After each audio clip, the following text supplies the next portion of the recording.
Assalamualaikum warahmatullahi wabarakatuh. Ashama harka fuuni hordoftootaa fi kabajamtoota kiyyaa warra amantii biroos akkamiin irraa jirtuun isiniin jedha. Alhamdulillahi annagaya gaafii tokko mee kana gaafattan keessaa isinii deebisuuf ni yaala. Warri immoo subscribe hin godhin warri haaraa jechuudha. Subscribe gochuudhaan maatii ta'an isiniin jedha. Chaanaalli kun isin fayyadan isiniin jedha. Akkasumallee warroonni subscribe gootanii maatii taatanii na hordofaa jirtan na jajjabeessaa jirtan isinis like gochuudhaan jajjabeessaan isiniin jedha obboleeyyan kiyya. Egaa obboleettiin keenya kun maal jetti biyya jijjiirachuufis meedikaala nama barbaachisaayii jedhaa jirti jechuudha. Biyya jijjiirachuuf ati biyya tokko jiraatte fakkeenyaaf amma Saa'udii yoo jiraatte Saa'udiirraa gara Dubaay yoo deemuu barbaadde jechuudha. Kontiraata kee akkuma fixxeeniin warra sanarraa jechuudha. Osoo waraqaan kee guutumaan guutuutti muluu hin dhumatin kaansileeshinii warra sanarraa fudhachuu qabda. Kaansileeshinii fudhatteetiin jettee osoo kaansileeshinii sun guyyaan 28 sun si jalaa hin dhumatin gara biyya deemtu san deemtee hojii wayii seenuu qabda jechuudha. Akkasiin isiniin jedha gana meedikaala seenuuf yeroo waraqata haaromsituudha fiiza haaraa hojjechuudhaaf malee kan si fayyadu biyya jijjiirachuuf miti.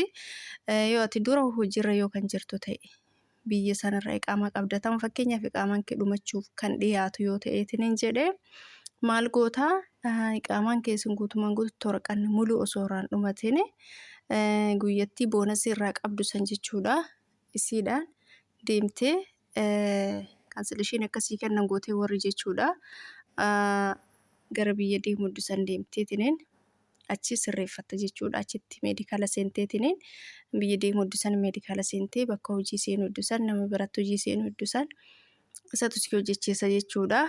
Kaansileeshinii sanarraa oduu guyyaan hin dhumatin jechuudha. Guyyaan immoo si jalaa dhumate qaraamaa irratti lakkaayaan siin jedha obboleettii kiyya.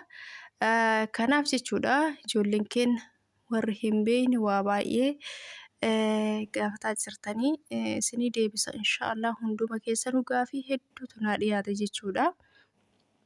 Asumaanuu wanneen isin gorsu tokko yoo jiraate jechuudha. Obboleettiin kiyya tokko maannaan jette ani qaallittii tiyyaanin yeroo baay'ee yoo haasa'u yookaan yoo isin na aarsite afaan kennaan waa jedhaanii namittiin hin maraattee namittiin maana iyyiti fa'a jedhaa yeroo kanadhaa isiin na dhageeffatti waan jedhu kana hiika isaa wallaaltus jette adaa isiin hin qabatte jette gurratti.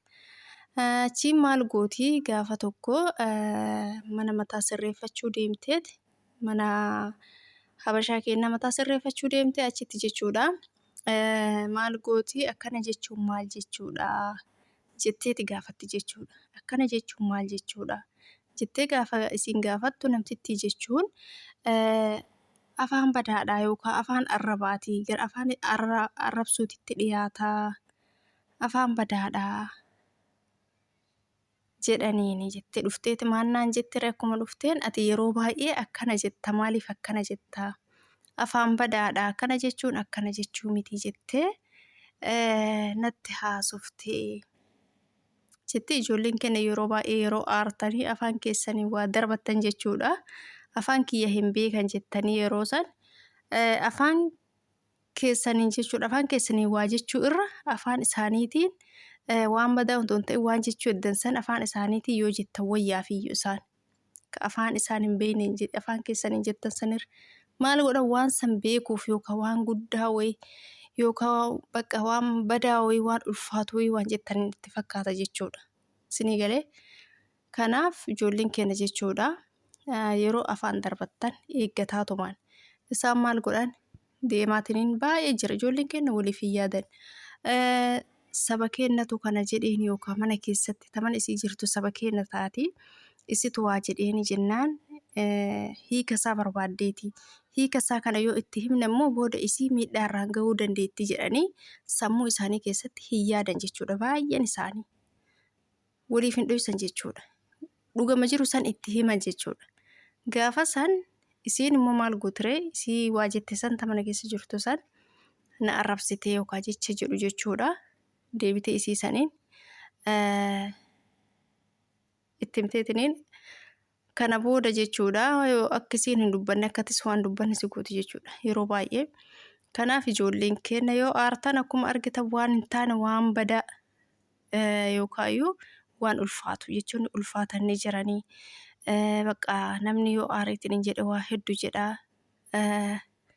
Osoo kaballaa itti cufanii fa'a waan jedhu jira. Maal afaan bantee waan jedhu fa'a jira. Afaan kee keessa sidhaa waan jedhu fa'a jira. Ofirra zoortanii garuu isiin hiika isiin beektu.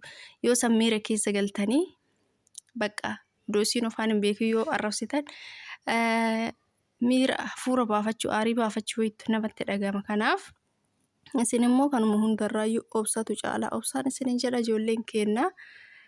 Yeroo baay'ee isaan waan isin haasoftan waan isin jettan kana hiika barbaadan jechuudha. Hiika barbaadan nuu hiikime akkana jechuun akkana maal jechuudha jedhanii deemaan tooftamaan gaafatan jechuudha. Kanaaf ijoolleen keenya waan kanarraa uf qusadhaan isinin jedha. Obboleettiin keenya kun namoota biraatiifis akka barumsa ta'u ani garuu waan badaa hin dubbanne jechuma kanan dubbadhee dhayxeet jecha kana gaafattee. Gaafa tokkollee furriin jedhee furrii jechuun maal jechuudha jettee dhayxee intala tokko gaafattee isin sunillee bee qallittiin kee akkana jettee na gaafattee eenyutu akkas jedhaa naan jettee naan ani beeku kun afaan kiyyaa mitiin jedheeni jettee sun immoo yaa'u isitu akkas jedhee yookaan kan jettu shakkite isiif jechuudha. Galata oolteef jechuudha akka isii sun jette shakkiteeti. Kanaaf ijoolleen keenya yeroo baay'ee waan akkanaa bada badaa kana hin dubbatinaa isin jedhe isin dhageeffatan. Ijoollee isaaniitiinis hin jedhinaa isin dhageeffatan. Kanaaf wanni kun maalidha maal jechuudha laata maal yaaddeeti laata waan jedhu maasii godha jechuu isiiti. Kanaaf jechuudha waan akkanaa kana yaadan beekuuf bakka baay'ee tokko xaaran jechuudha nama gaafachuuf nama hiisisuuf hiika isaa. Kanaaf akkas isin jedha obboleeyyan kiyyaa. Yeroo baay'ee isin sun akkanaa yoo isin mudate jecha akkanaa nuu hiikaadhanii yookaan waan isin bira fidan yoo ta'eetiin hin jedhe isin immoo ani hin beeku jedhaani afaan kiyyaa miti hin beeku waan isin jettu jedhaan isin callisaatumaan yookaan immoo waanuma gaarii yoo itti hima waliif yaadaan isin jedha. Akkasii assalaamu alaykum warahmatullahi wabarakaatu. Viidiyoo kana immoo laayik godhaati sirriitti na jajjabeessan isin jedha isin jaaladha isin kabaja obboleeyyan kiyyaa. Dhugaa rabbii jecha isiniif hin qabu.